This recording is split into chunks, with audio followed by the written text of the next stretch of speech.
Le canal de Panama est en train de mourir. Tu as sûrement vu des infos et même des vidéos sur YouTube montrant que le canal traverse une crise grave.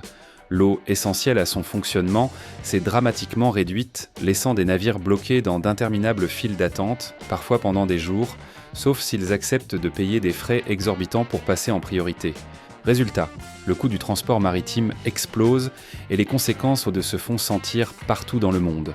Pendant que les Panaméens se battent pour garder le canal à flot, d'autres pays voient dans cette crise une occasion en or de capter une part des prêts de 300 milliards d'euros de marchandises qui transitent chaque année par le canal, générant 5 milliards d'euros de revenus.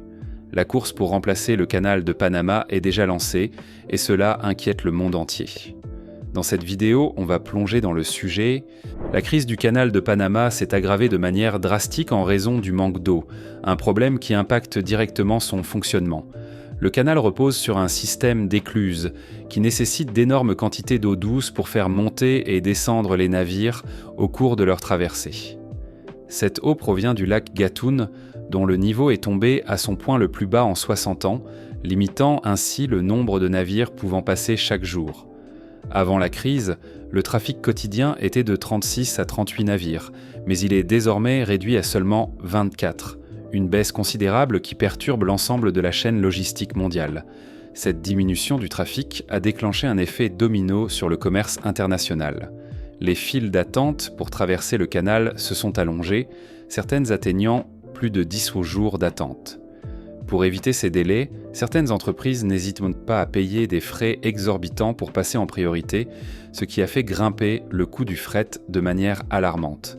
Sur certaines routes, le prix du transport maritime a explosé de 400%, un choc qui se répercute déjà sur le prix final des marchandises à travers le monde. Ce phénomène alimente encore plus l'inflation mondiale, notamment dans des secteurs fortement dépendants du transport maritime, comme l'électronique, l'automobile et les matières premières agricoles. En plus de la crise de l'eau, un autre élément vient compliquer la situation, la dimension géopolitique. Les États-Unis, principal partenaire commercial du Panama, ont exprimé leurs inquiétudes quant à l'avenir du canal et aux influences extérieures sur sa gestion. Récemment, Donald Trump a menacé de reprendre le contrôle du canal, affirmant que les droits de passage sont excessifs et que la Chine exerce une influence indue sur son administration. Pendant ce temps, d'autres pays cherchent à tirer profit de la situation en investissant dans des routes alternatives. L'un des projets chevaux les plus ambitieux est le canal sec du Honduras, un corridor logistique à 18 milliards d'euros qui relierait l'océan Pacifique à l'Atlantique via des réseaux ferroviaires et routiers. Si ce projet voit le jour, il pourrait réduire la dépendance mondiale au canal de Panama, détourner une partie du trafic et menacer son importance économique. Face à cette situation, le gouvernement panaméen est confronté à un dilemme. Trouver des solutions pour restaurer la capacité du canal ou assister à son remplacement progressif par des routes concurrentes. Le canal de Panama n'est pas seulement l'une des plus grandes prouesses de l'ingénierie moderne, c'est aussi un tournant majeur dans l'histoire du commerce mondial. Construit par les États-Unis et inauguré en 1914, il est né de la nécessité de raccourcir le trajet entre l'Atlantique et le Pacifique, évitant ainsi la longue et périlleuse route par l'extrême sud de l'Amérique du Sud, le Cap Horn.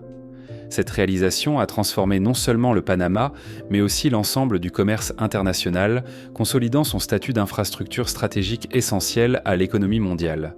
L'importance du canal se mesure à son impact direct sur les trajets maritimes. Avant sa construction, un navire partant de New York pour rejoindre San Francisco devait parcourir près de 22 500 km. Avec l'ouverture du canal, cette distance a été réduite à seulement 9 500 km, économisant ainsi plusieurs semaines de navigation et des millions d'euros en coûts opérationnels.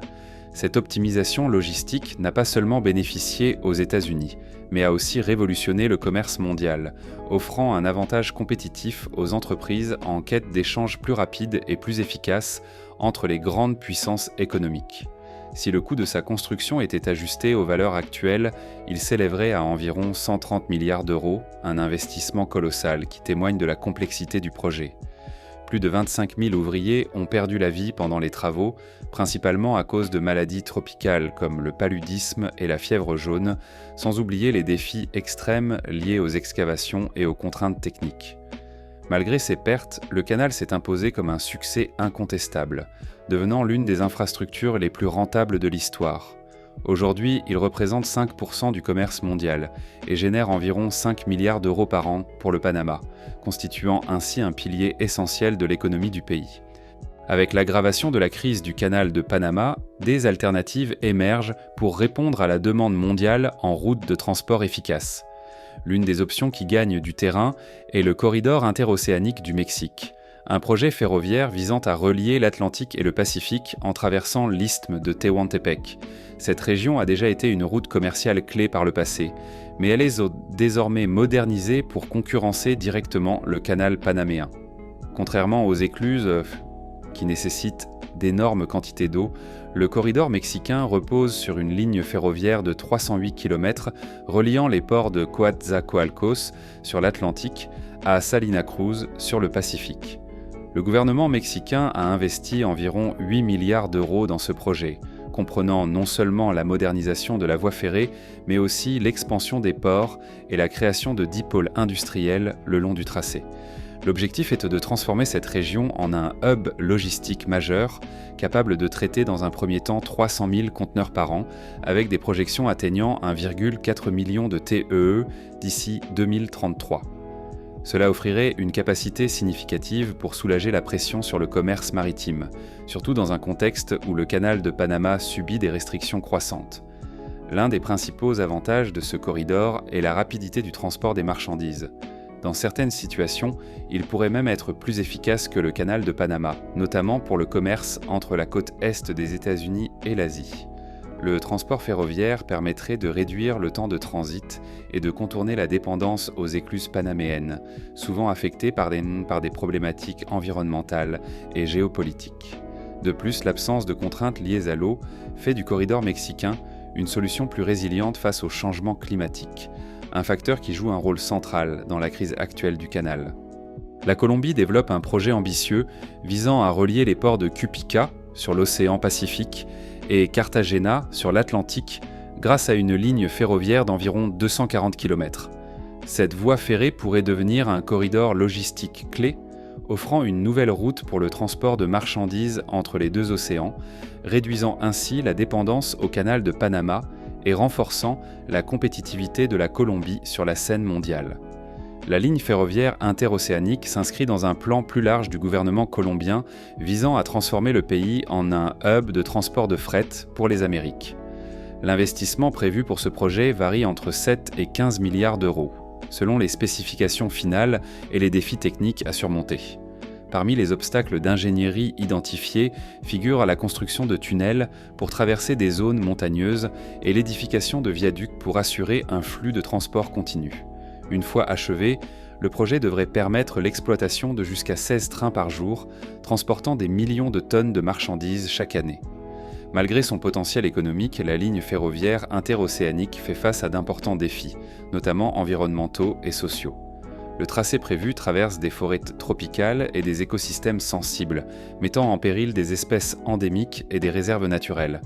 De plus, la construction impacterait des communautés indigènes vivant dans ces régions depuis des siècles et dont la subsistance dépend directement des ressources naturelles.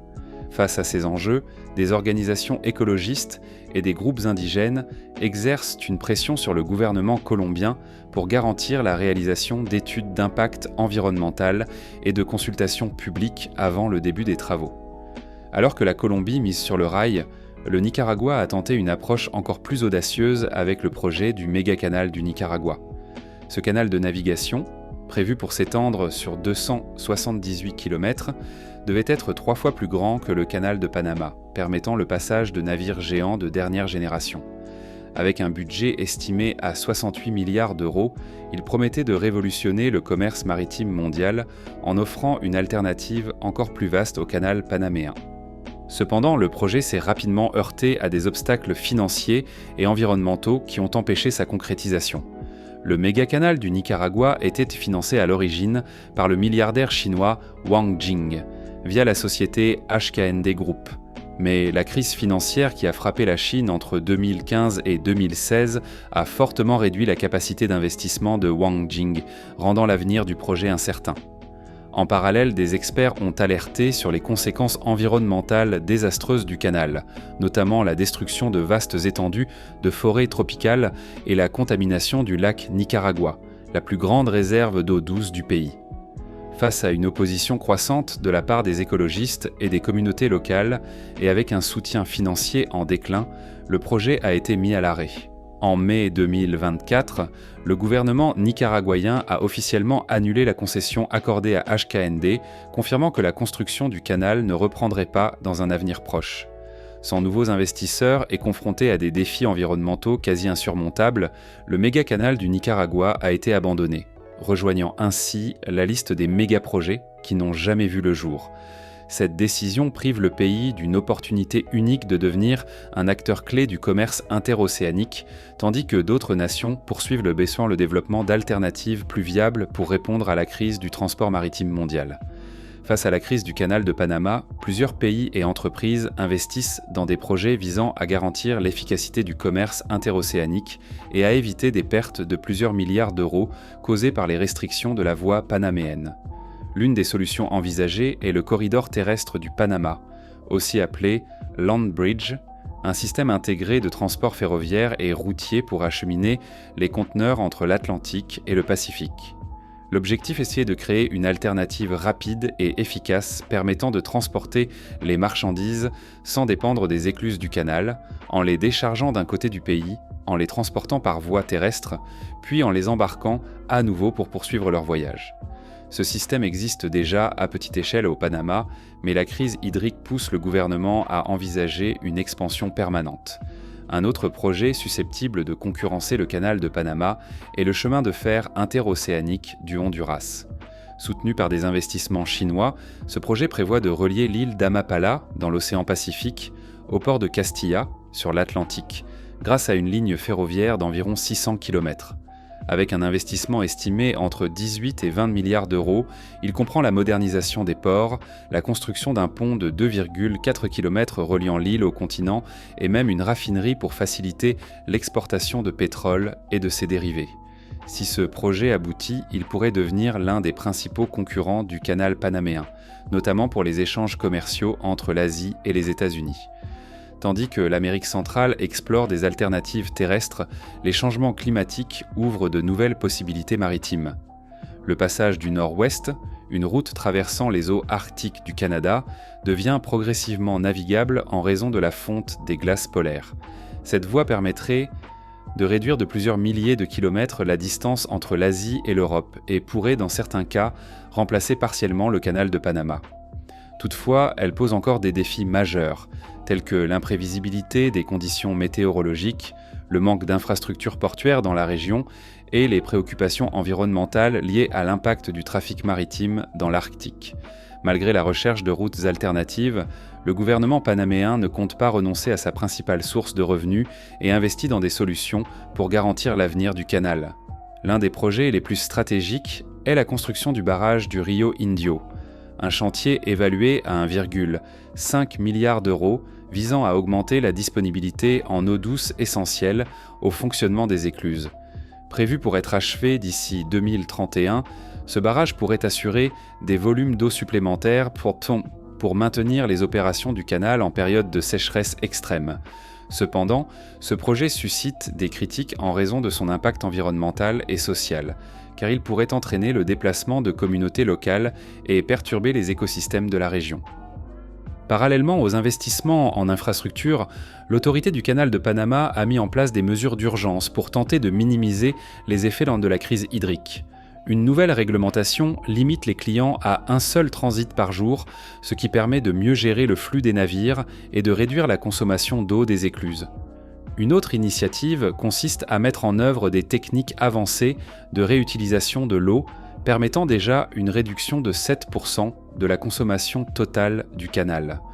Ces stratégies visent à accroître la résilience de l'infrastructure en attendant que des solutions à long terme, comme le barrage du Rio Indio, soient finalisées. Le commerce maritime mondial traverse une période de transition.